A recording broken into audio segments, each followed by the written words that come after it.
上，你最近怎么了，皇上？太医跟我说，你最近上朝的时候都偷偷的打瞌睡，你是发生什么事了，皇上？太医，太医！住口！大胆威非！你每天都把自己装扮成这个样子，叫朕如何下得了手？皇上，因为你说我要cosplay啊！住口！好好听着。好，今日呢，皇上龙心大悦，准备带你去一游南洋平原。哦，虽然呢，我们平常过着帝王般的生活，但这回到南洋地区，我们要很精致的找到了6星级以上、非富即贵才能去的地方。你这样会很累。哇！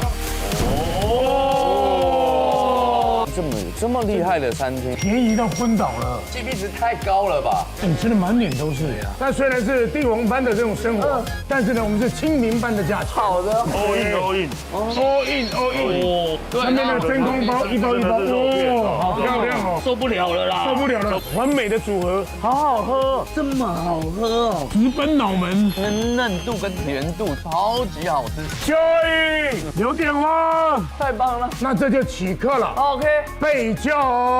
皇上，你可以扶我起来吗？脚麻的。 太麻了。哎呀，这到底你是你皇上还是我皇上？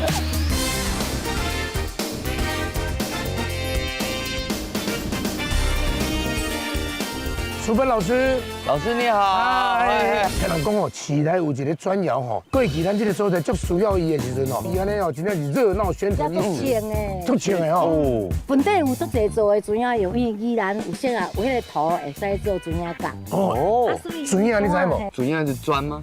就是砖啊，听他们特殊的发音。主要，我弄讲砖仔油，砖啊呢，就是可以钻到很深里面。砖的意思。对。哦。当然对对。对，你内行的，这个砖仔油就是因为伊安尼一排排出来像木同款，木所以叫做木字油、木仔油。那个木是什么？木吗？眼睛那一个木。哦。这个铁路就是伊早伫个火车。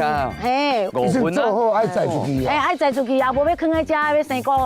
啊，但是我感觉吼，安尼一阵一阵慢慢起，敢有迄个步步高升哦，敢那起厝愈跳愈悬安尼。当初就是一个坡度啦，但是你砖仔角你要运落来有坡度的时候无方便，嘿，所以就慢慢就改变到安尼。这也差不多上那个去打。伊迄人船宜兰才有船啊，就船就载出去死。哦，这是船。台湾各地，这个月才无，你等下看宜兰河，伊早迄条就是船，船会为乌石港开过来遮。啊，你这远的呢？即摆拢看无啊，因为尾仔有火车，有公路啊，才人要坐船。咱即摆靠我来遮看，尾仔都用做阿妈讲啊，对无？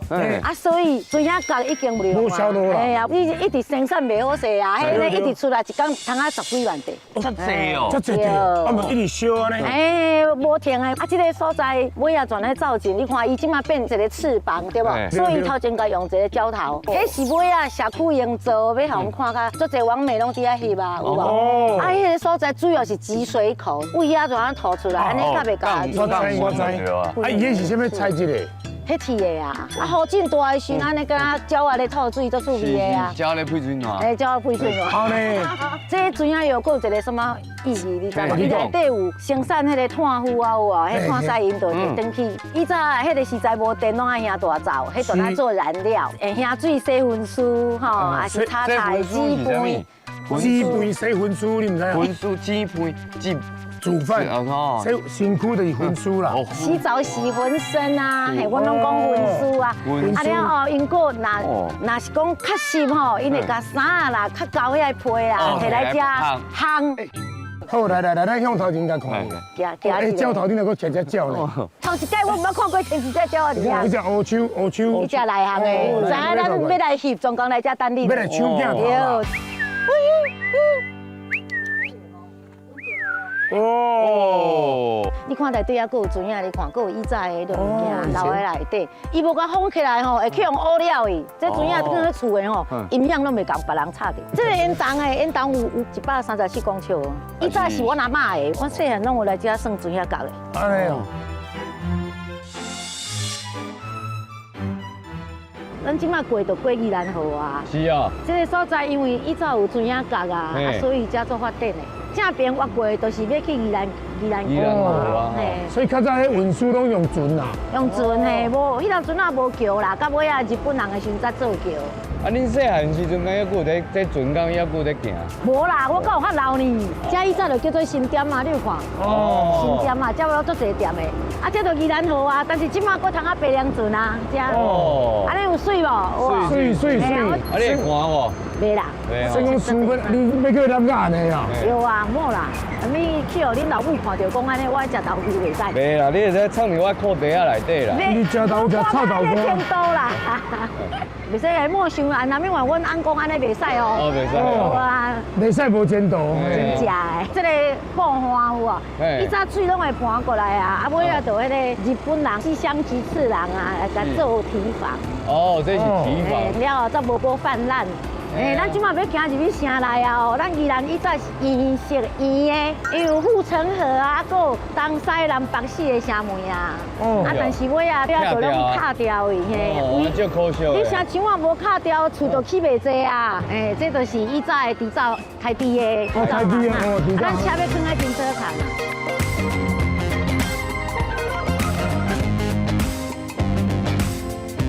哦，像圣公真水呢。有啊，这个有得到台湾的建筑奖，我那个黄生远设计师啊。民国80几年就去啊。对。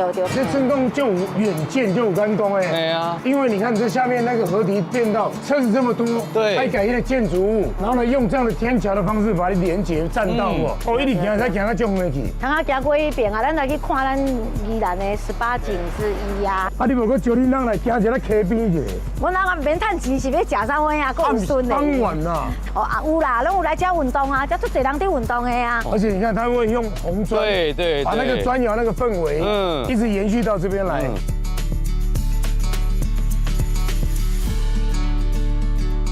哇，这个氛围真的很好，而且他把安全都做好了，小朋友也不会怎么样。主要是方便啦，迄边的人要过来有哦，啊，先做安全的，也袂车盖烧济路啊。对。啊，伊通啊行这，你看沿路拢是用这排水沟盖落去用啊，较省钱啊。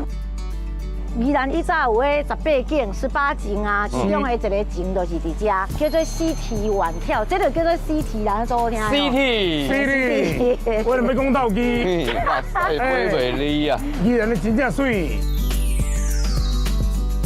8景都为啥？还有这样设计啊？有哦，通啊，人你说若落雨，你通啊来遮避雨啊，你啊落雨的时阵啊，通啊在遮，啊有诶在遮耍啊，你要耍一个无？真的。安尼啊，哦，迄嘛是飞灵船呀。西堤晚跳就是讲，迄山的风景啊，甲水安尼有哦，安尼是看到足水的。啊，以前的船就是安尼为遮过来啊，迄边就依山啊，山啊种的米啊、菜啊，都是用船运过来。拢爱来遮做者集散中心。对，啊，咱先来去看迄个宜兰的清明上河图。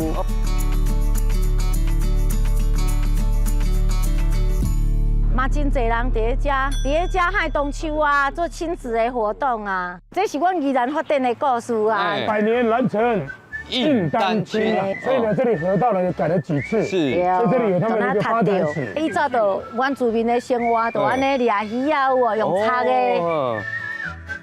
这就是阮宜兰上有名的放水点，因为这个河内底有游魂啊哈，所以拢中原拢做足大的。是7月半吗？无7月初1的前一暝高子时，就是爱放水点。真的是个圆城呢。对，伊城内底有一个护城河，你有看啦？现在就是护城河。真的好可惜哦。如果还保留了一些城区的话，真的是漂亮到不行。啊，你无讲掉的，老迄个河无砍起来，你袂发展啊。啊，咱即马就是伫遮，即马这船来有哦，啊，就伫遐接驳啦，用迄轻便车安尼送货入去内底。即马白凉船以早就有啊，即马嘛阁有。这边就算过外围啊，这圆山结头分瓜鱼啊，樱梨花常常来就是伫遮。结头分瓜鱼，是为圆山出发的。听讲是安尼啦，即马嘛常常过来遮食饭啊。西堤晚跳宜兰行，就是讲这个所在，你看过，你看有水无？这边甲翕过。咱才拄啊伫遐看，甲遮看伊个无共款。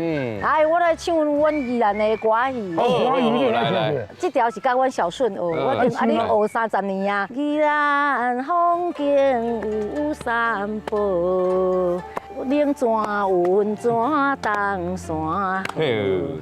宜兰的名山有三宝，担官啊，想金做歌。对啦，安尼有孝顺的精神。嘉靖光明为发生，就是日本时代杨世芳进士，啊，搁一个林大北是抗日分子，啊，搁一个蒋渭水先生。时代日本是甲咱皇民化运动，啊，所以咱的杨世芳就感觉安尼袂使，咱的无咱台湾的精神，所以因就伫咧一个叫做碧霞宫，伫遐开一个宣讲堂，啊，互人咱继续传承咱的忠孝节义，像伫搬歌戏安尼。对的。碧霞宫的主神就是岳飞，二王社区这个二王就是跟岳飞有关的。咱今嘛要去看迄个杨世芳纪念陵园，叫做杨世芳。对。啊，这是以前古城墙嘛，还是啥物？无，是迄以早是日本所写。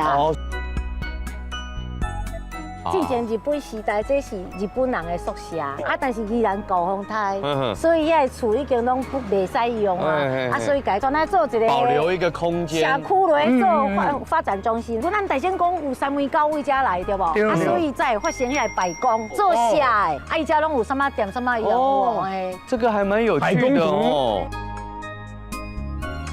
啊，这什么叫寡印？哦，寡印，规模，对，模型啦。做变的。这就是白宫安尼，这个嘛真趣味。这就是以早迄落白宫内底有大肉甲小肉，大肉就是起厝的，小肉就是踹。对，这其实头啊片子落来嘛，拢有安尼。啊，这就是要做以早嫁妆拢爱用底下卡拖。而且这边的这个房子其实都后来整理的，后来有整理，啊，尾啊都足侪嘉宾厅的，足侪人来行大啊，啊，都有需要才会店安尼。这个社区的严格拢比较。走过二王社区历史大事件。对。二王这样感觉就很帅哦，我们住在二王社区，不是开玩笑，跟他做王安尼样。因为铁路出来啊，公路嘛有啊，啊船都在没落啊，啊搁有塌掉，所以都不适合搁行船啊，家都变讲水，这一招拢水呢，今嘛把它扛起来啊，搁水沟地下化。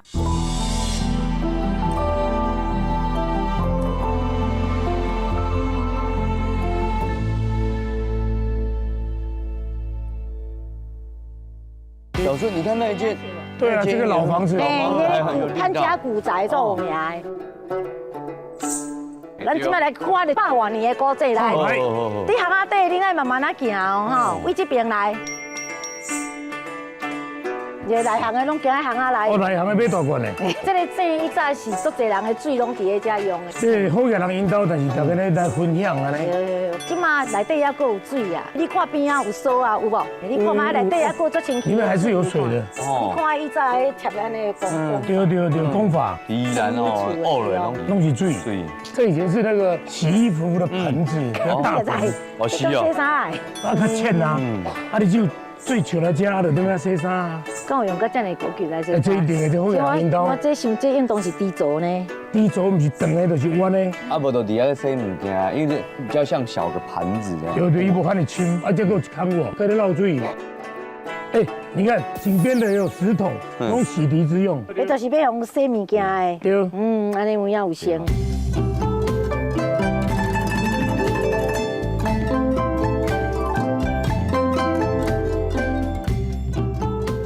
二王社区就是碧霞宫的主神是岳飞，因就是伫遐讲忠孝节义的故事，一些士绅当这筹资啊去起碧霞宫，因为日本时代伊要甲咱统治啊，咱总是有一寡人会反抗啊，咱若无武力的，无办法甲人对拼，咱就用文的。文字来讲咱的忠孝节义的故事啊，咱来甲咱的传统保留，这都是差拄啊咱行过啊，都是伊的白宫，对吧？所以以早这其实是西门，这是做老热的，船来了后。各行各业拢会发展起来，对。什么店、什么干嘛店，要食啥、要买啥、要用啥，拢伫遮啦。拢有是各行各业，你会想会到的，所以食嘛真济啊。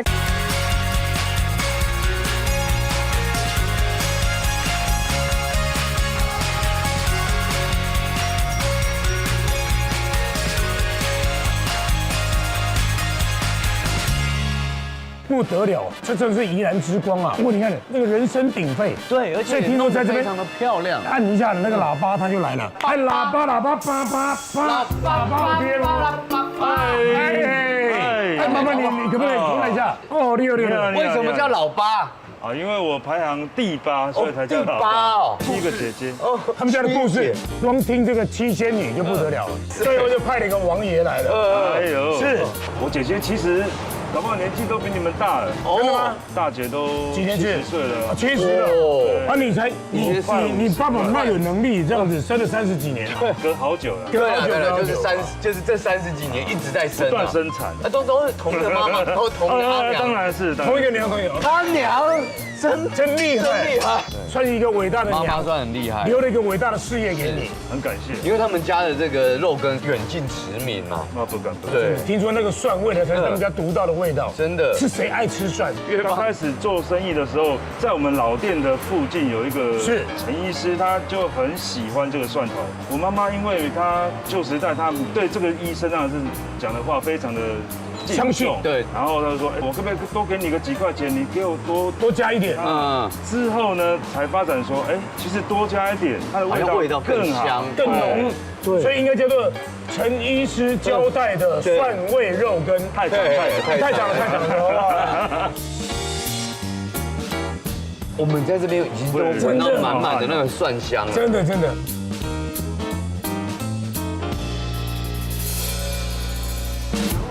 这里有国王的秘密。哎呀，怎么这美分那么多国他锅？们是有要供应前面现场客人的，也有供应要包宅配用的。哇，这里多呛啊！每一包就是1锅用的，直接蒜头就叫下去煮了，不需要技巧，不需要技巧，就放进去就对了。就是全 all in。哦，小心它，小心哦，小心那个汤哦。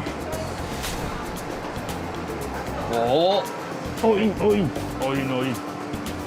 哎，我看到这一包，好像看到自己亲戚一样。不可能还要再叫香肠吧？如果有的话，蒜头它其实算实价，那有时候那个浮动很大，对，价钱很高之后怎么办？照样啊，坚持本味，对啊，没有手软。我们看到后面有肉羹，对，我们每天现捏的这个部分就是要用手工来捏。我们坚持看看它切过哦，切哦。这几个美女在这边已经站很久了哈。川烫肉的这个肉汤是先收集起来，因为我们的基底就是要靠这个肉汤，靠那个刚好肉羹的炖过的那个汤，而且我们看到它的肉羹其实是比较一片一片的，是不是？对，纯肉片，肉片，好漂亮哦。对啊，哎，你真的受不了了啦！受不了。他们可以上桌了吗？可以。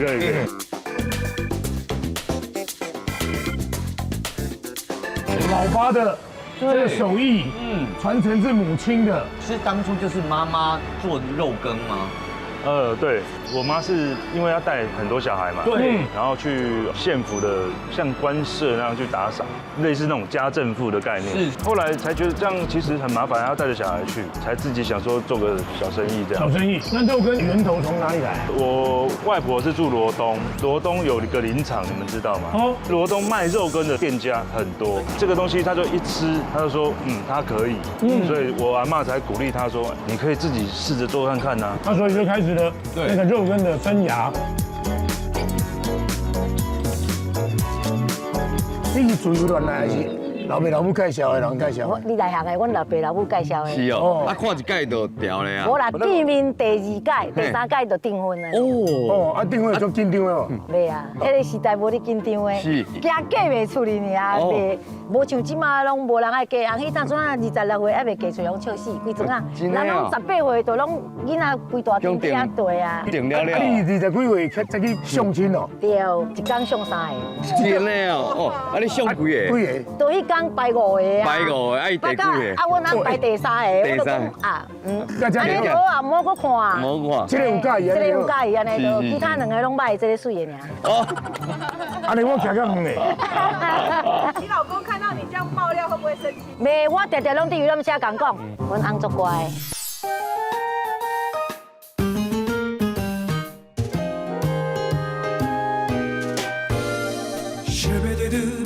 哇滴嘟比嘟，是比嘟嘟比嘟哇滴嘟比嘟嘟嘟哇。哦，我觉得是汤头、蒜头下去熬的时候，它那个香气其实是不一样，而且它最后还再加一点点蒜酥。哎，对，然后那种蒜酥的味道的香气就会更浓郁、更完整。口感等于就是覆盖性的，味道进去，然后每一块呢都是可以吃到肉的，完完整整的。这是后腿肉吗？其实是尬心。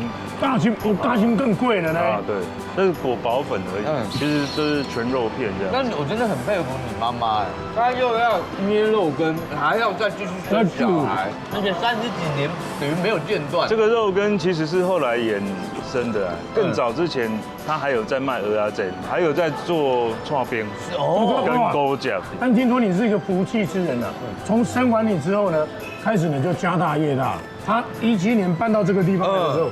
很多人是因为他才搬到这里附近。以前是没有那么多的店面，以前几乎就是车就这样过而已，不会有停留的状态了。你爱get起，要有一个主要的男主角进来。而且其实你为什么会选择这个地方？因为这个地方不算说宜兰闹区的。是说实在，是因为当初我要2个店面的一个空间，在旧市区几乎是没有，找不到，对，找不到。因为我们看这边好深哦，应该有100人，100个座位。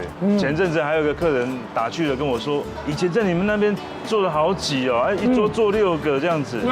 然后对面的打个喷嚏，我到底怎么加吃不吃？对，刚好又勾芡。哎呀，他说你来这里就对了啦。所以其实是硬着头皮来的，就是我要打造给客人舒服的空间用餐。你看那个对面那边写。假霸鸡会勾假5%，因为他才开吗？应该算是哦。这个房子还在盖的时候，因为就怕客人不来，我就用一个大型帆布先挂上去阴架上。我这里要开那个肉羹店啊。对，那时候可能就有一波扰动。所以你讲你话好奇啊，因为我们知道你属龙。你要做一些的起头作用、带头作用。它光搬来这边对地方上的帮助就不知道多大了，而且旁边开始就有停车场啊，很多名店也过来这里。像我们隔壁的瓜仔鸡面啊、神龙包子啊，这些都是宜兰1级名店，好厉害。所以今天这一集有看到有这一集的所有的朋友们，注意来这边摸老八的头，大家可以发，大家发。对，那摸老八的肩膀，大家可以扛起呢。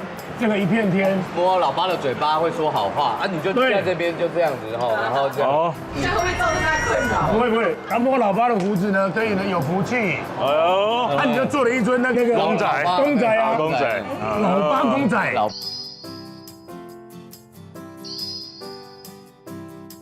因为我相信肉羹已经让你非常忙碌了，那怎么还会想说要再做一些其他周边呢？我们跟橘之乡还有一口，我们当初就像我们这样子闲聊，就产生了这些东西，有泡菜跟海带芽，它是金枣口味，金枣是宜兰在地，不知道为什么在其他地方长不出来，所以这个东西生甘低，脆甜。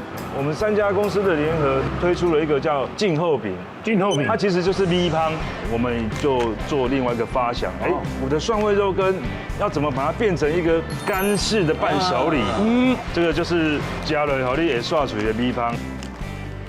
那上面有一点点肉松，是跟台北非常知名的微风肉松合作。你讲静候家的这个厉害。所以豆芽、泡菜，还有你要买肉羹要买干的。他们家的肉羹真的是独特的味道，一吃就怀念。这个回头率一定很高的。对。刚我们就到对面去喝一下果汁。对。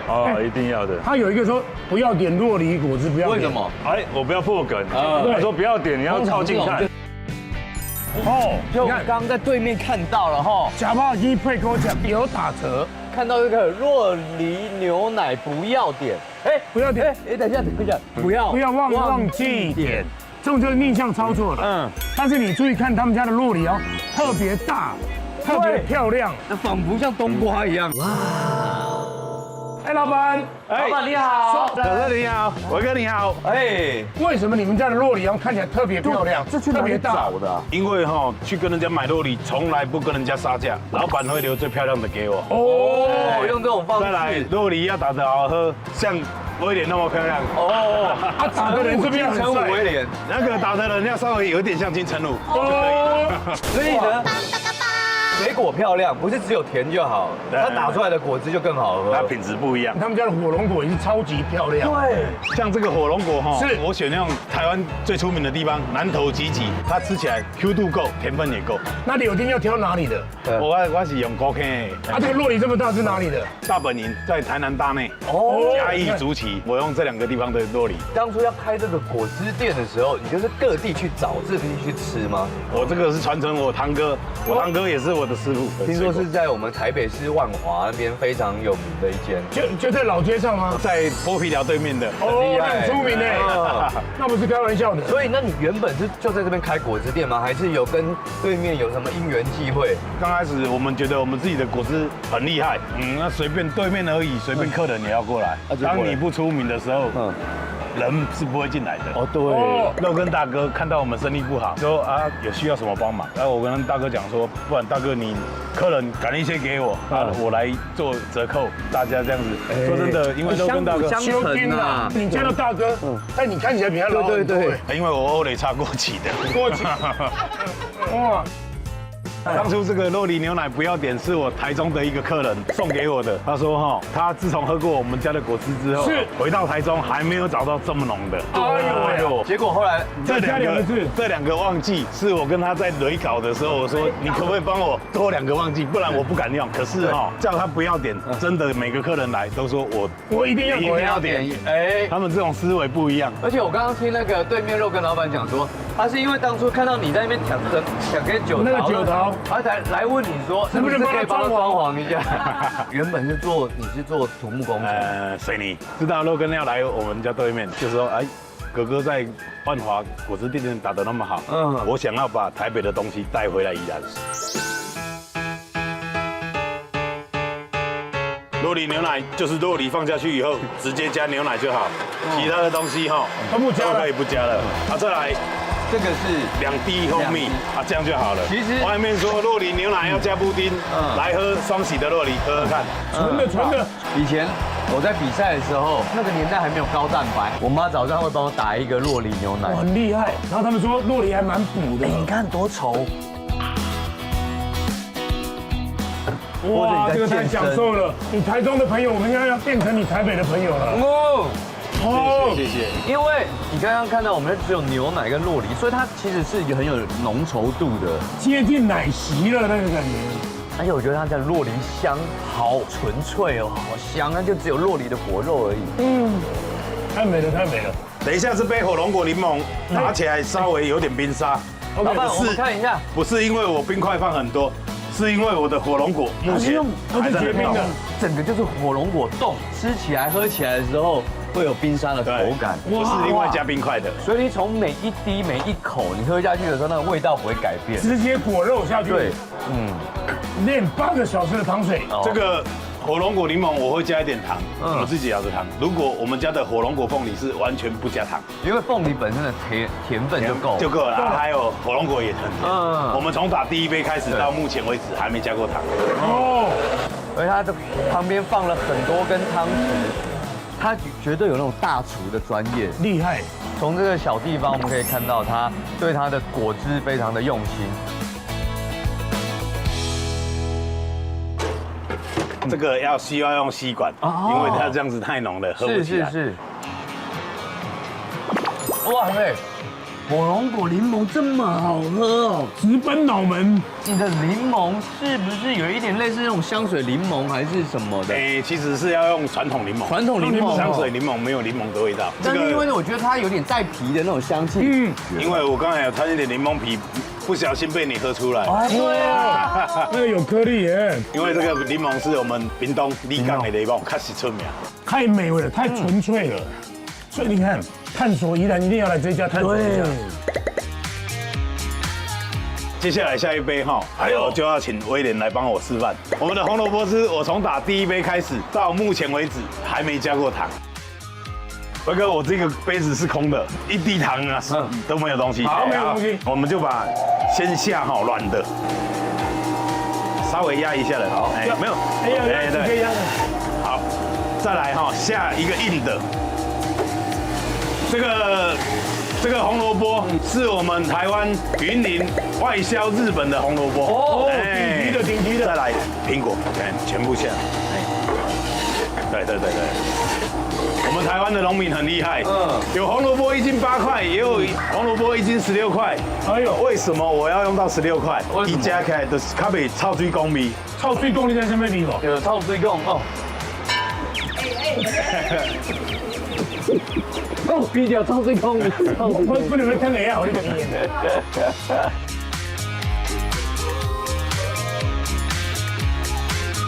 所以这个配搭，你就不会比赛。我在乌龙来。你比赛。对，因为我对凤梨有一点皮肤过敏。哇，好香哦！它是忍不住再喝一点点。你抿一下，一点点就好，一点点就好。它等于每一个水果，它提了胡萝卜的香，凤梨的酸甜，对，然后再加上苹果的果酸的那种香气，好香气，对，真的。所以它并不会，因为我们可能大家都或多或少都有喝过那种胡萝卜汁，菜味会比较重，但这样搭起来之后就没有其他的水果，会把红萝卜的腥味压掉了。小朋友只要不敢喝红萝卜，来双喜，阿伯给你叫过去，完美的组合，对，好厉害哦！那以后这就是一个套路了，就跟家人来了之后，对啊，吃一吃就一定要来这一站，对啊。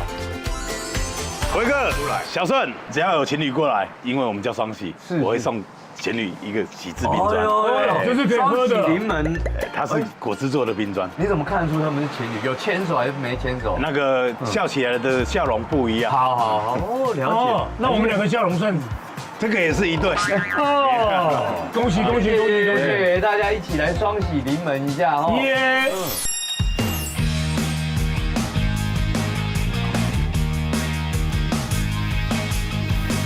我要带你去看哦，2025的第一场雪。可是我们在平地呢。对，这场雪是非常厉害的。但是我们要找到一个关键人，就是他能带我们去看那场雪。那场雪是不是？你好，有人在家吗？你不要乱闹人家这地方。嗨，我们好，大哥你好。我们要找雪，平地不会下雪。是啊，对。那你有什么雪？你家有什么雪？有鳕鱼。跟我们一般鳕鱼有的很不一样。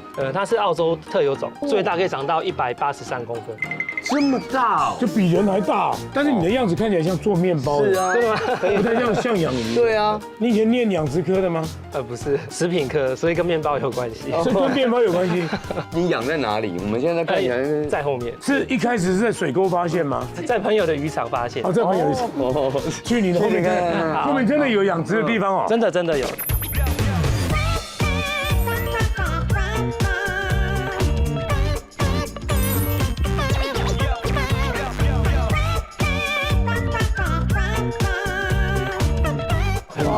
稀有的鱼种。对呀，张老板已经下水了。哦，老板是。所以这一池是专门为莫瑞雪选择的一个居住环境。对啊，这边就是让他们生蛋的地方。有看到小只的。这个是那个孔雀鱼，就是帮忙吃一些奇奇怪怪的东西。藻类他们会吃藻类，墙壁清干净。所以这个鱼池已经6年我没有洗过。来了。这样子多大了？这个大概4岁了。平常你说当食材都是多久？3岁。那为什么要养它？养那么大？养到这么大才会生，它6岁才会生。种鱼啊，这种水温要保持一定的，尽量不要超过26。在全台湾呢，现在有多少人养？养的人可能没有超过5个，然后会繁殖的大概就2个。一个就是你，还有一个是一个梁先生，就是把鱼引进来的。是为什么它的这个食材是这么的高级？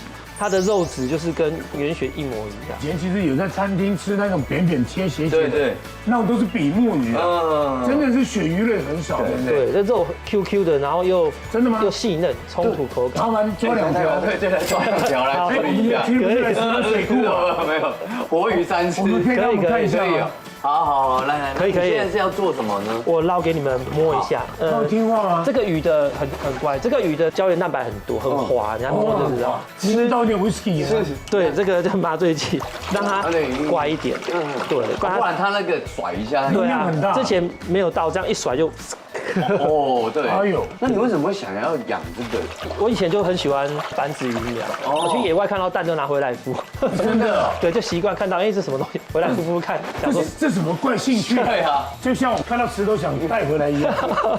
这个鱼也不好捞，哎，它头很大，有一点技巧。而且它是看起来那个，它眼睛也很大。小醉，你把手放上去给他看一下。我那个听说它攻击性很强的，不要害我。你先慢慢浮上来。哎，那威士忌下去了。哦，来，上来。其实跟我们在大海看那个石斑是一样，哎，又下去了。对，你养多久了？养了15年。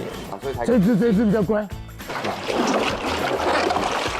哦，终于。因为他们越来越大只了，所以他再等个2-3年，他就要去繁殖。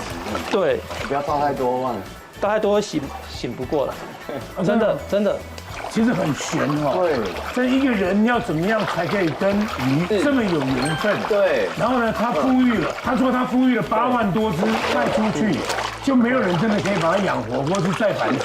它最难度是，它其实很好养，就是怕寄生虫。那你怎么去防范它？我就用盐巴，因为它本来是海里的鱼，然后就利用那个习性把它盐化，在很咸的水里面，它就寄生虫会掉光了。哦，寄生虫是单细胞生物，太咸就会爆掉。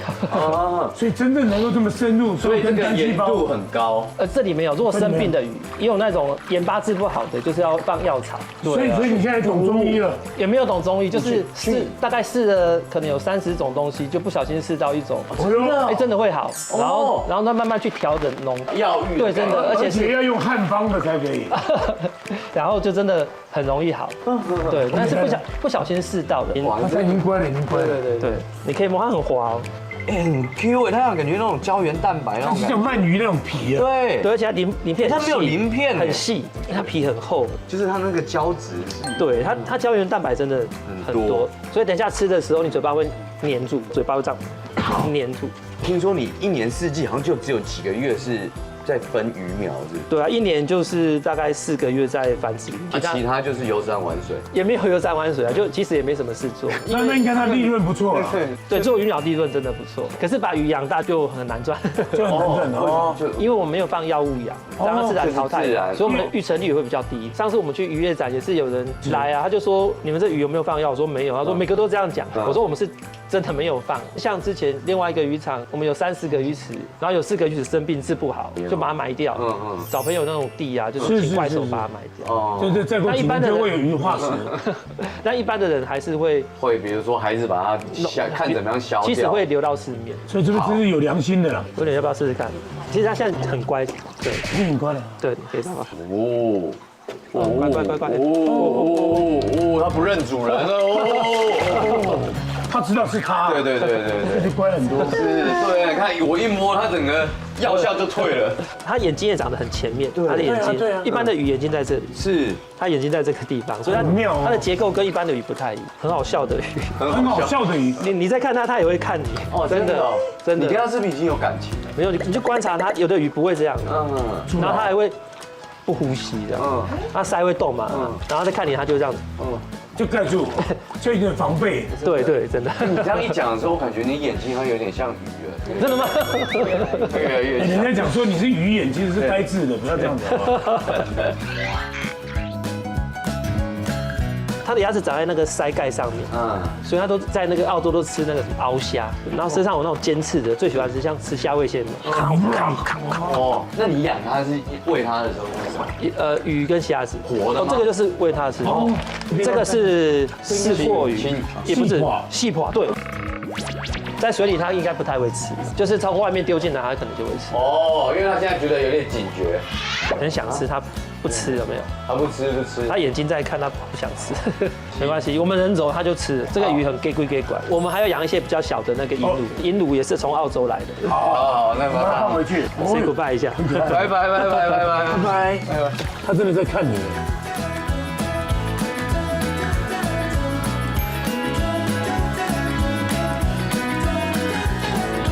现在这个鱼苗它叫什么？银鲈。那我们现在我想捞一点大小，对，想捞他们，现在骗他们过来。好，他们很聪明，会跑很快的。他们速度也很快，我这样下去可能不知道能不能拉到20-30次。分大小。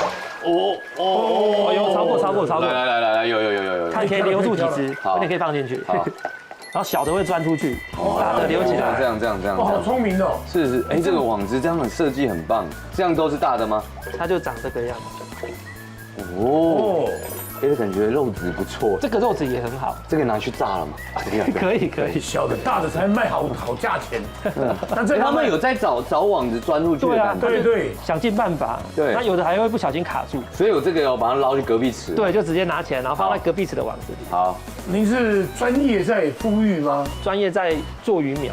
那我要放到小网子吗？还是直接丢进去？对，小网子，让它适应一下，是不是？对，放到这个小，有没有？对。然后我的工作就是慢慢把它清软，小的慢慢的就继续流，然后慢慢大的，然后一直慢慢。对。这边大了又再换另外一个池是吗？对，就是2池先轮流。鱼很奇怪，这边最大的移到隔壁池，隔壁会放大，在那边它又不长大，然后比较小的移过去，它突然长得比它还大，那鱼就很奇怪，所以你只能一直重复左右，它就会长得特别快。可能就是觉得说，哎，旁边长得好像比较大，我要长得比它更大，对，这个感觉。所以我就觉得我最近帅很多。是，哎，我一直靠近他，哎，就帅了。我有被影响哎，我现在回去，哎，奇怪，他怎么长比较丑？那我觉得我长大了，我帅了，太好了。听说一直以来家人对你还蛮有意见的，因为之前做鱼苗大概就是忙4个月，其他8个月其实就是要喂种鱼1个礼拜只要喂2次的，然后喂的时候可能10分钟就结束。那可能晚上又到罗东夜市去摆摊。然后我喜欢骑脚踏车，我就大概都在骑脚踏车。他就家人就觉得说你一直在玩来玩去。对啊，或是朋友都觉得我无所事事啊。他说你到底有没有在上班？我说我有工作。他说可是我看你每天都在外面晃这样子，而且感觉日子过得很滋润。可是后来就是姐夫说这样不行，后来说我们在另外一个渔场，然后他就再去开发大型的。他就说我们把鱼养大来卖，因为没有人养得起来，我们养给别人看。对。然后养了就绑住了，因为他就每天要喂啊。而且听说呢，你养的比他原生产地的肉质还要好。我们还是不确定。后来就是亲戚从那个澳洲回来，是之后我们在渔场那边就简单只有大同电锅，就清蒸。然后他就觉得哇，跟他吃的不一样。他说确定是这个鱼吗？我说真的假的？他说不相信，我不相信。我一般不相信人家都要煮给我们吃。对啊，可以。真的吃得到吗？吃得到。我不还行，真的有特别准备一点。那我们去吃一下。对。好。哎，笑脸嘞，出发吧。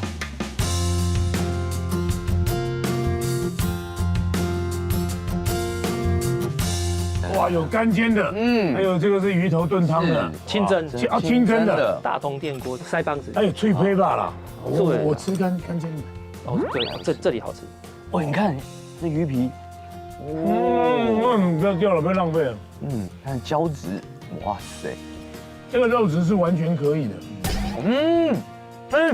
很好吃哦，Q 弹，而且这个。它有一点小鳞片嘛，对，所以这种做法一般就是要气炸锅或是烤箱，它就会吃不到鳞片。我就算刚刚有吃到一点小鳞片，但你还是觉得它的脆口，只是不影响，酥酥爽爽。对，它如果你是用气炸锅的话，那它的小鳞片更脆更香。然后不同做法味道不一样，气炸锅都没有加东西，它有点淡淡那种虾蟹膏的鲜味，因为煎的时候会有。香气会盖过的味道，对啊，真的很好吃，真的很好吃。我家小朋友也超爱吃，我自己平常都在吃。它这个肉就会有虾蟹膏的味道，真的，因为其实我已经虾蟹了，而且有点像干贝的肉，对，嫩度跟甜度超级好吃。哎呦，其实这里比较空旷，我要叫大声一点。Joey，有点吗？真的不用吃原血了，那油脂也够，好好吃哦。鱼皮真的太好吃了，我一直都以为是海的比较好吃，没有想到它淡化之后它也这么强，够胖了，这个可以来一下，这用气炸锅，对，而且它的厚度呢，有点像吃崩皮，对，味道极好，又有点像那种虾味鲜的感觉，而且嘴巴会很黏，对不对？哇，这完全胶质是浇到奶奶家去了，真的。这个有加调味料又不一样的感觉，但是完全都什么都没放，纯粹就气炸完之后真的那个味道极好。有加奶油吗？没有，什么都没有。它本身会有那种淡淡的香味。到底怎么样分辨鳕鱼跟比目鱼不一样的地方？现在有规定，就是比目鱼就要写那个扁鳕嘛，如果没有标示，就只能靠口感。鳕鱼的口感就是很 Q， 然后它是有咬劲的啦，对，细嫩，就有点冲突口感，它细嫩但是又 Q， 这个厉害。那比目鱼它的油脂会比较多，对不对？比目鱼看季节什么会不一样，这一块真的 super 的。这就是它的脆胚吧？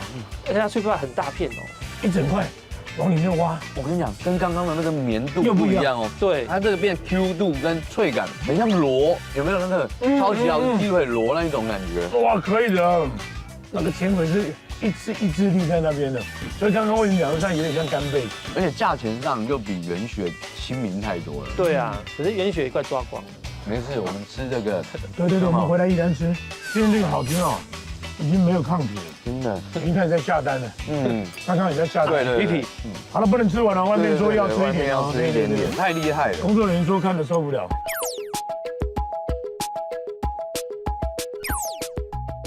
光是呢这个节日的气氛呐，要照得淋漓尽致。是这个霓虹灯光啊，七彩缤纷，很有氛围。我们总经理已经在里面，你看，哎，手上还拿伴手礼，哎，怎么好意思？嗨，小顺辉哥，欢迎来到我们月庄酒店。总经理好，这是我们的伴手礼啊，我们自己做的伴手礼，好棒哦，而且好精致哦，你看。对，先介绍一下，这是我们的大厅哈，mini bar，对不对？对，那我们这边就是房客，我们从下午1点到8点就有免费的下午茶，一进来就有东西可以喝了。对，来啊，这些都是免费的点心，伯爵茶饼，手工制作的，纯燕麦的，哇。那你看，我们这个是我们的咖啡厅，来，旅客 check in 的时候可以稍微休息一下。那我们的特色是，我们的饭店到处都是书，而且这个书你都会免费拿来看。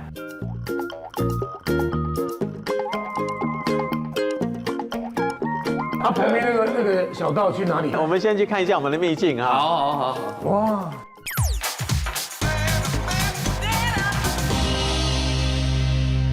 2位我刚突然吓一跳，这个是我们的天宫步道，对，虽然是4米高，但是还是有点小感觉，但是我们这安全性没问题啊。穿着裙装请留意哦。我们这个书墙，这个书都可以拿出来看的。进到饭店有一个宁静的空间，对，从下面拍照上来，每个人都是文青了。这个视角真美，这感觉是一种很有气质。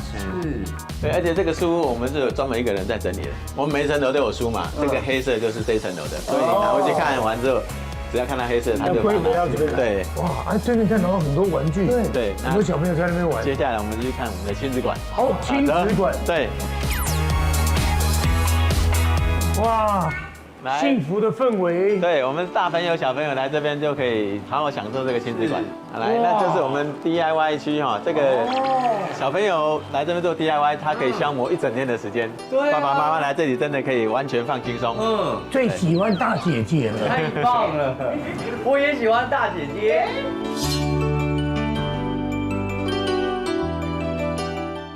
看到这一区是球池、溜滑梯啊，这个是小朋友的最爱。这刚好适合我小孩。百香果来这里一定乐不思蜀。刚刚有妹妹在玩，耶！嗨，你好。哦，1、2、3，冲啊！咻碰啊！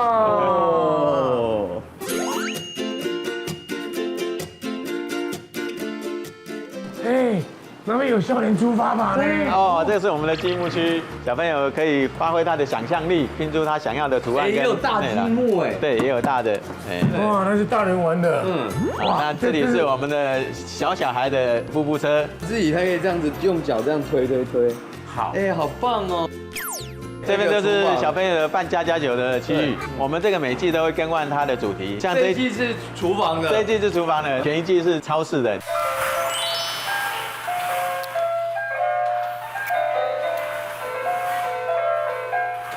它里面还有什么？里面是比较大小朋友玩的撞球、手足球，还有电子飞镖。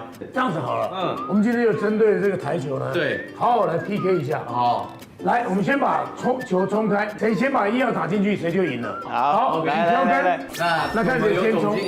好，先开球。好，那我就开球了啊。哎呦，你看这个出水，你看。哦，1号还在里面哦，没有出来哦。对，来，我先冲了哈，冲喽。哎，掉到球哈，你看谁厉害？是，我跟你说哈，有时候这种就是要打防守。不用，这个不用，这个要寻找。不是，太出来，真的给总经理给呛死，来，看这样进去有点难度哦。光是呢架杆的厉害，哎，又掉我，掉中，开玩笑，球技没到那里，但是呢，这个姿势要摆好。我现在打9哦，我现在撞那个橘色那一颗，让它吃进去，看能不能吃进去。胸高。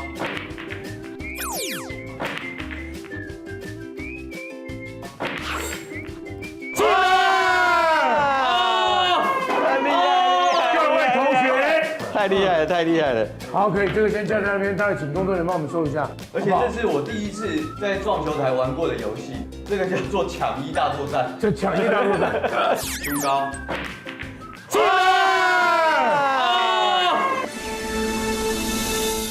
好像刚刚有闻到了很好吃的东西的味道了。听说你的晚餐非常精彩。对，我们自助餐应该是在宜兰是数1数2的。好，我们跟着你的脚步，Let's go！ 耶，笑脸嘞，出发吧！小郑最喜欢吃甜点，对，甜食，而且它的甜食比较少见，是用达克瓦兹跟费南雪，这个算是非常精致的。而且我们甜点都做的很小，你可以每种都给它试试看。马卡龙也是自己做的，马卡龙啊，那这个一定要特别介绍一下，这是什么？爱许奶油饼干，我们独家的。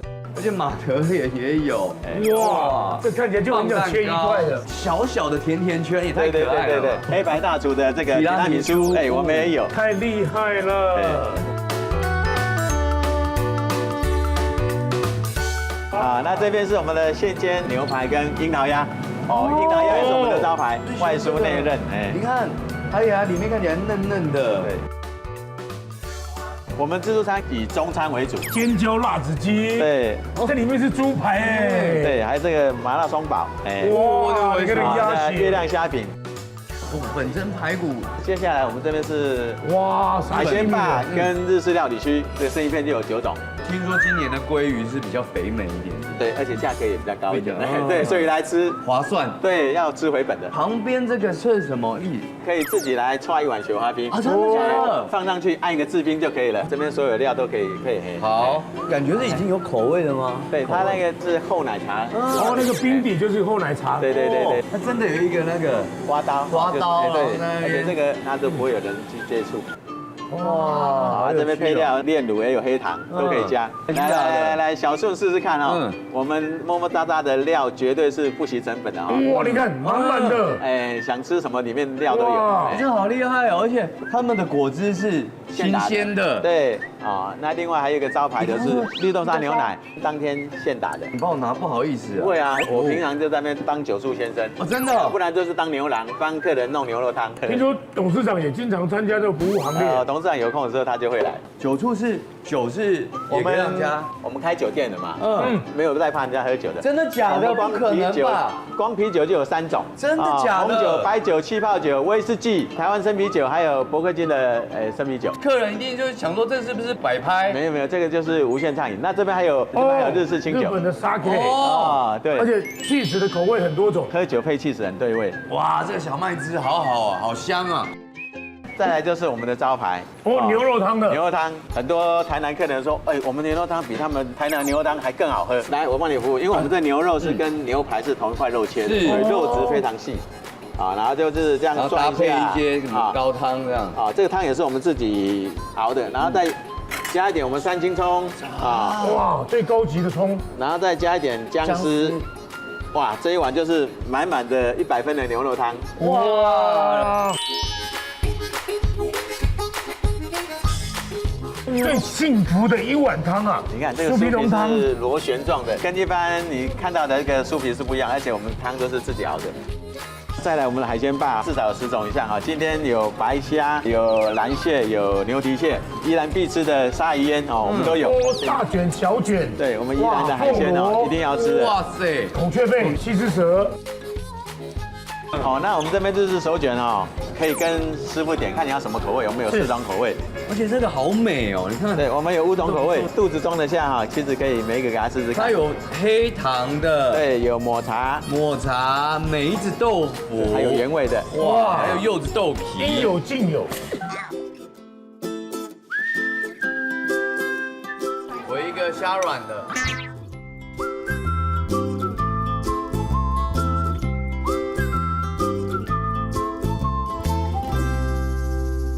就来到他们这里，要吃好，要住好，而且他们的服务好。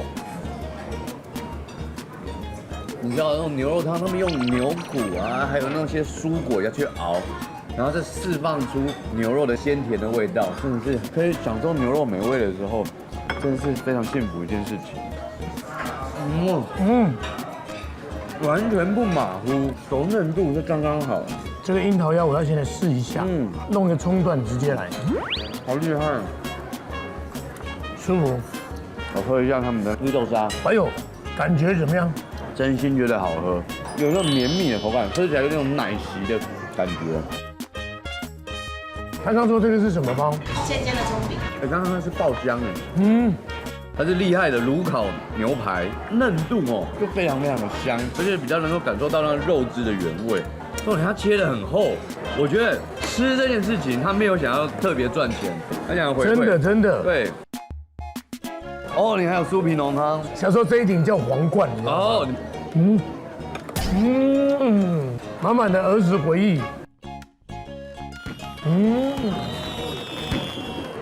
好用心哦。该追的剧都追到了。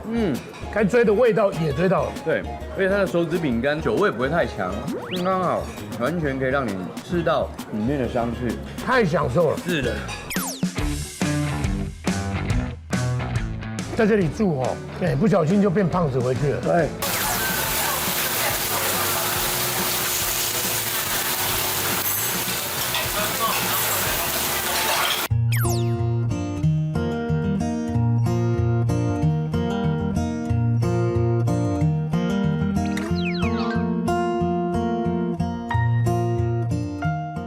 要完成我们小时候的梦想，自己家里有火车，这我们的妈妈号。我们小朋友如果没有坐到这个小火车，一定一直哭一直哭。妈妈号，大人小孩都可以坐。我85啊，我们重量可以再重200公斤没问题。2个脚稍微把它往内靠因为我们等一下过我们汇合大桥。小妹妹，出发啦！哇塞，好有趣哦！真的要过了。为什么当初会有这个想法，说要乘坐这个小火车？因为我们小朋友都很喜欢坐火车嘛，对啊，所以我们是亲子饭店，想说让小朋友来这边，一定会下次还要吵着要来。而且下面真的是水真的太有 feel， 太用心了。而且我感觉这个是有时候会有水舞，特定的季节我们还会有灯光秀。过山洞喽！对，过山洞喽！太赞了吧！好有 feel 了，好像一个丛林jungle， 好用心哦。这边还有呢，兔宝宝跟他的女朋友，人体寿司。对。好赞耶！这可以坐到房间吗？我们房间里面有房间的车子还有不一样的。对，那我们就去看看房间了。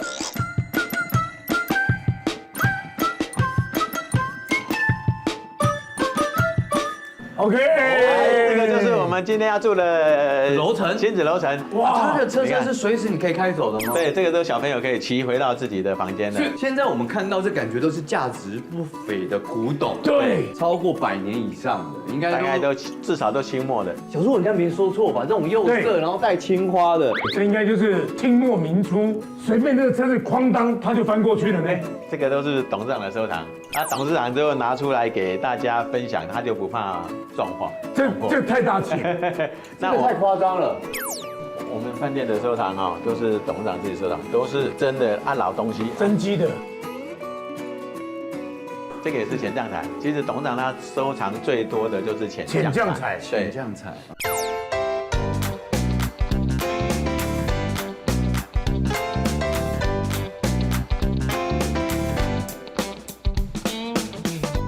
今今天安排2位的是我们雨果的彩绘双人套房，2面的 view 很漂亮，一面是看龟山岛，一面是看礁溪，夜景很漂亮，欢迎2位可以好好享用。哇，这一面会不会太疯狂？这什么样的 view？最棒的是他们真的很亲子，都有一些小玩具，还有那种儿童的绘本。觉得惊喜的是这个是什么？哦，会挡到夜景的。挡到了，你现在挡到了，不想看电视，然后就感觉，哦，有没有？哎，这条大街就出现了，是可以看到礁溪那边去，连浴室整个也都是完全有 view 的。泡汤的情境是不是太美了？这根本就是一个无敌景。哎，那台是什么？哦，小美溪，要不要跟他对话一下？小美溪，帮我播放棒棒糖的歌。小美溪，大声一点。有哎，小美溪认识你们了？对，小美溪是电音咖。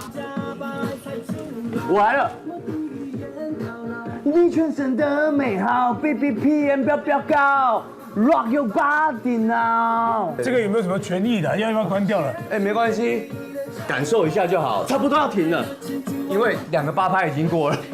Dance dance dance dance tonight tonight let's just dance dance dance dance 去爱去爱，跑开哇！这一间应该是比较独特的。这远方就是雪隧那个方向了。对，那边是大海。OK， 太棒了，宜兰的美景。耶，晚安。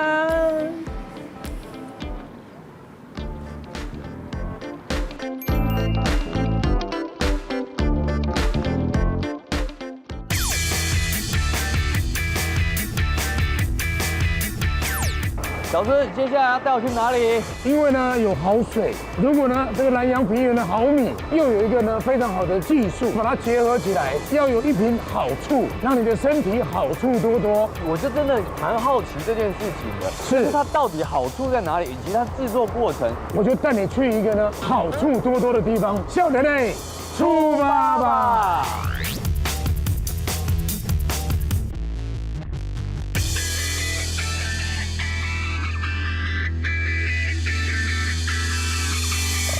这个醋劲十足啊！对啊，而且这个地方算是全台湾第一个做醋，它做了这么大的一个工厂。在楼下你看，全部都是小朋友玩的，小朋友放电，大人呢可以呢好好的寻找自己想要的那个味道。对，所以今天来这边醋劲十足。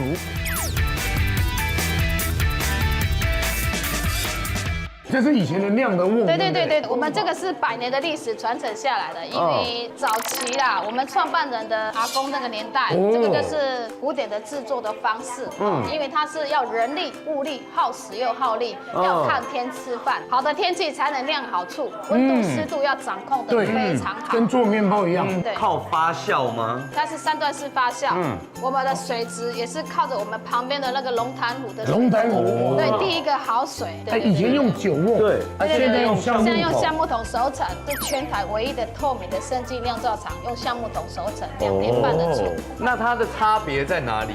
比如说喝起来它会很温和，味道很浓郁，可是又不会呛口。为什么要放橡木桶？其实就是要吸收它的对，吸收橡木香木头的香气。对，喝起来的话，它会提升甜度，降低那个酸度。所以这是早期就是用这个灌木桶，大木桶，听说要8个大人才可以扛得动。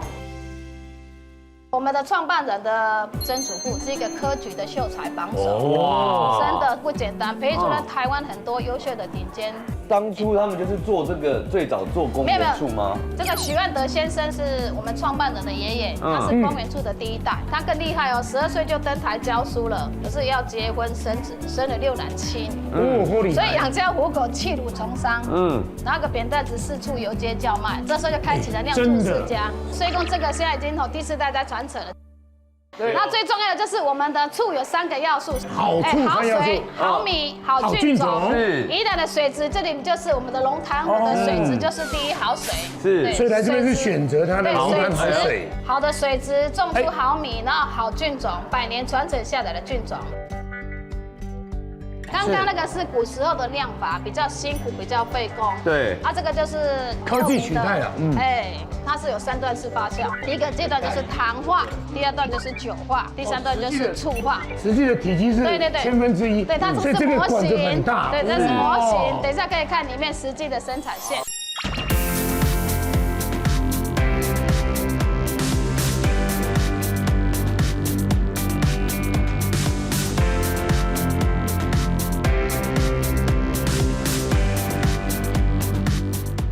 很多橡木桶，有没有看到？而且透明，让你看得到。对，透明的生技，让你吃得安心。因为这个醋，我们刚刚等一下说的这一支巴萨米克醋，也是在这边橡木桶熟成的。那么实际生产线到了，这个就是我们的3个阶段：糖化。糖化的话，就是把米倒进去，煮了48个小时，煮成了糊状。我们再吃的甜酒量、味淋跟酱油就是滴倒出来。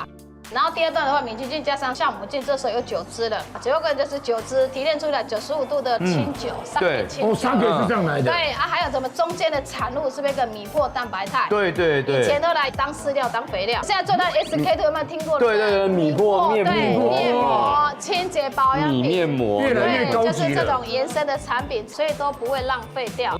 然后第3阶段就是加上100年的醋酸菌，这时候就没有酒汁了，喝起来就很温和、很顺口的一支养生酒。酒是在前面，要酿好醋，先造好酒。是。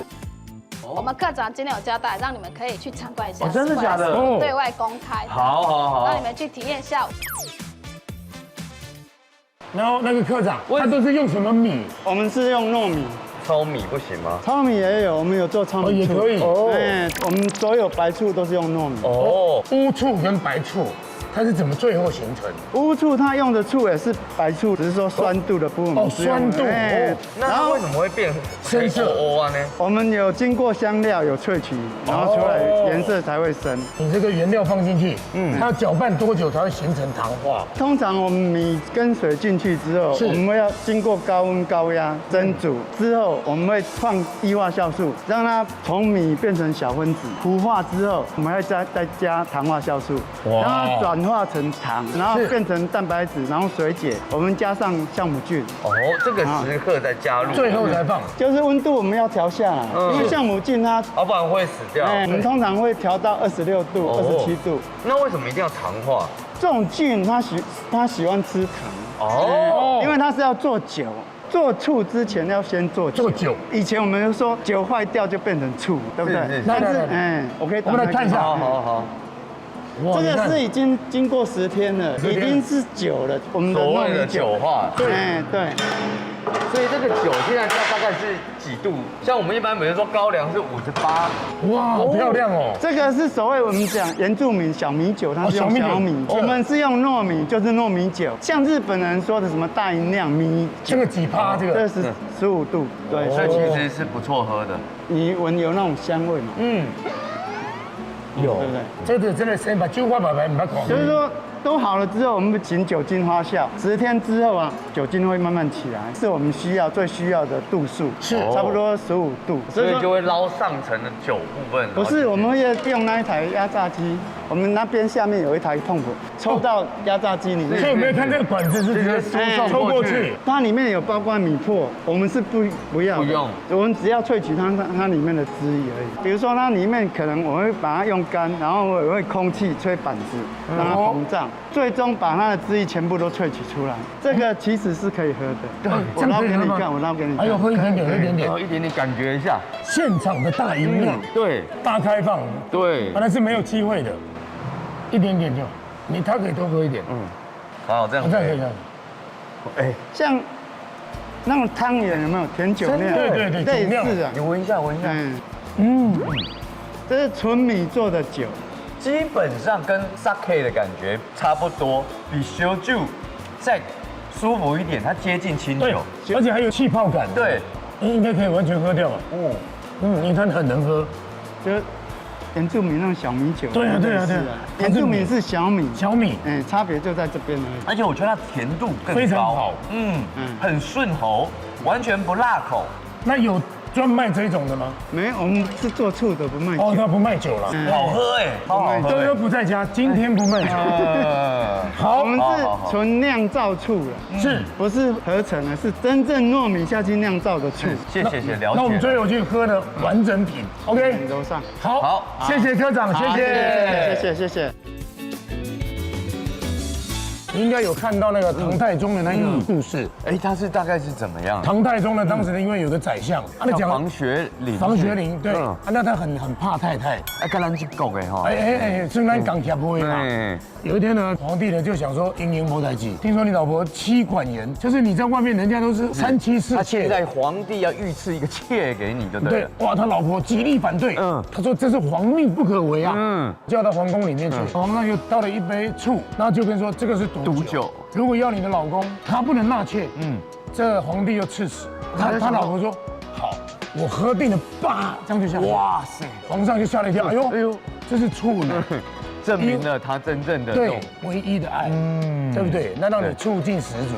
是。所以呢，这个喝醋吃醋就这样来的。那今天你要不要来喝一杯？要啊，证明你对佐佐的爱。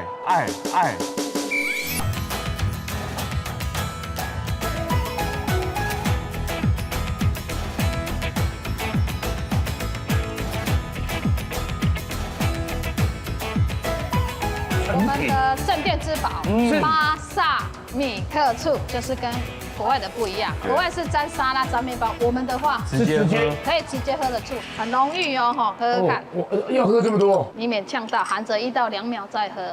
它有一点点葡萄汁的感觉，对，里面有葡萄、苹果、青梅，感觉也没有太呛，对，因为它在橡木桶熟成，所以喝起来很顺口，这个厉害哦，很温和，对，这个应该要买1瓶回去给老婆，当然的，全家人都可以喝的，好好的吃。那一天大概是喝多少？一天的量，我跟你讲，大人的量就是一天20 cc， 如果放在沙拉这样子吃，更好，沙拉、面包、意大利面、牛排都可以沾，结合又可以对身体抗自由基，促进我们的一些代谢。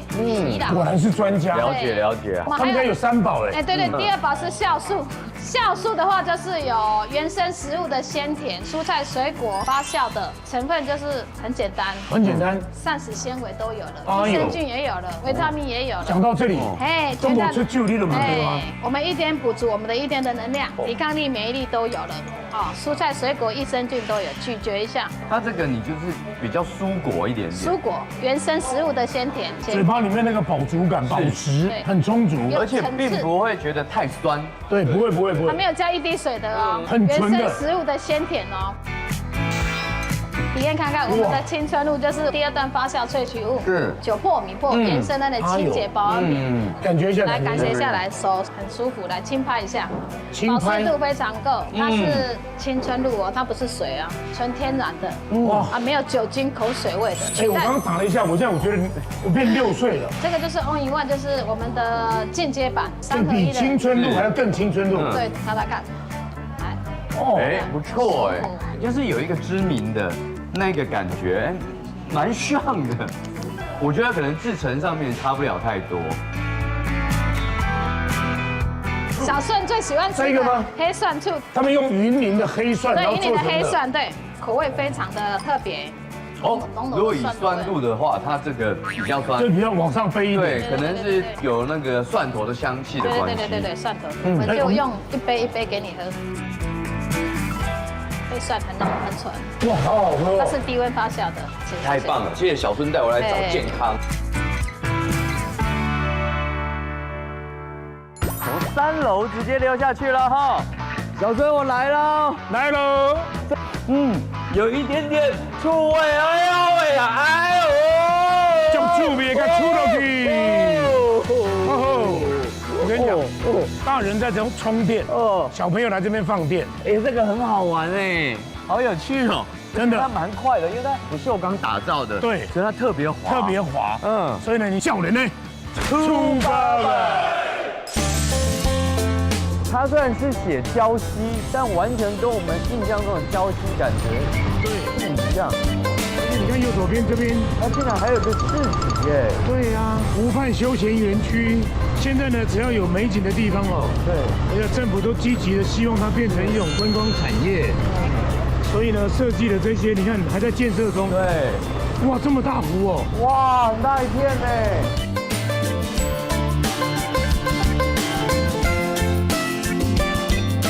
接下来要带你去会有步步惊魂的感觉的地方啊！该不会是索卓的娘家吧？那边比较恐怖吗？没有没有，他们家都是养鸭的哦，用那个5星级的空间饲养它们，而且找的是日本名家最大建筑师安藤忠雄的徒弟来帮他们创建整个他们的园区。整个园区里面你都不会闻到一丁点的奇奇怪怪的味道。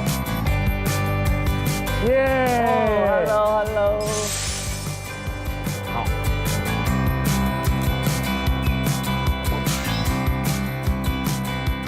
看，井然有序，完全不会觉得这里是有养鸭的地方。对，而且我们看到那个地方真的太漂亮了。那这个水有多干净？对啊，所以它做一个很好的循环。哎，赖老板你好，老板你好。哇，这个建筑厉害了。对啊，全世界都要来跟你学习吧。这一栋建筑物哦，它就像一颗蛋，因为它当初有考虑到宜兰的台风多，你要造一栋建筑物的话，风阻系数小。哎呦，是跟赛车一样，比较圆弧一点点。这样的话哈，建筑物台风来它就比较安全。你为什么会有这个宏愿要盖成这样子，而且找到这种名师？当初哈把规划案拿给建筑师看，建筑师问我一句话说要帮忙什么？我说你帮我盖一栋博物馆规格的鸭舍。哦，很多人来这边看都说你这栋到底是航空站还是高铁站还是捷运站？有一点那个概念。你年轻的时候是做什么的？我9岁来这边养鸭，养到今年67了。为什么你有这么好的一个 idea？是你要赚很多钱的，口袋又很深的啊。我口袋破洞了啊，这银行帮忙了。银行帮忙，不管政府机构还是银行、金融单位有没有？是，他们说这个案子不做的话太可惜，外面没有人会做。因为我们现在养，虽然我们是养鸭，我们现在养到我们鸭不使用药物，而且呢有8禽流感，反正你出生就养到它为止。这么安全的一个空间。对，这边强调是人道友善饲养，就欧洲目前在推广的人道友善饲。等一下我们去参观的时候，你就知道说这种鸭舍，我们看的时候是6星。其实都会想要住在这里面，完全没有味道。这边有小鸭哎，它现在都在取暖，它那个小翅膀已经长出来了。这个到明天晚上了，它就进到里面去了。因为现在都市的小朋友呢，没有办法接受这种机会比较少，对啊，所以比较难以想象。让他们一下亲近小动物，也让他教育一下他要怎么样去爱护小动物。所以他到6天以后，他就进去到里面。我们可以里面参观一下这6星级的。你看，这是我们最新形式的饲养方式。这里的鸭是吃素的，因为现在动物中性脂肪跟中性蛋白它有三明氏菌的问题。你把它吃素以后，可以解决这个困扰。再来呢，市面上的鸭蛋跟鸭肉有腥味，把它素食化以后，也可以解决这个困扰。这边不止环境不一样，连等一下我们生产出来的东西，它也完全不一样。下面是不是就是水啊？这个鸭子喝的水是软水，动物人也一样，你喝软水的话，肠道会比较健康。又学一招了。因为现在的地下水都有重金属，多多少少不是很严重。这个鸭子它睡在网子上面，它的排泄物直接掉到水里面去。就没有跟它混在一起。它排泄物没有跟空气接触，所以它就不会臭。再来，水的流动跟鱼的摆动呢，会把排泄物带到后面那个大水池，那边的沉淀、发酵、分解，光合作用以后，它产生的藻，我们拿去养鱼。种水跟花卉、水跟蔬菜，这个是共生。我觉得他是博士耶。对，他不是9岁就来养鸭的。是啊，不要被他骗了。来，往这边走来。鸭子有一个好处就是它比较温驯，它不同年龄的鸭子混在一起，它也不会对，它不会打架什么这一类。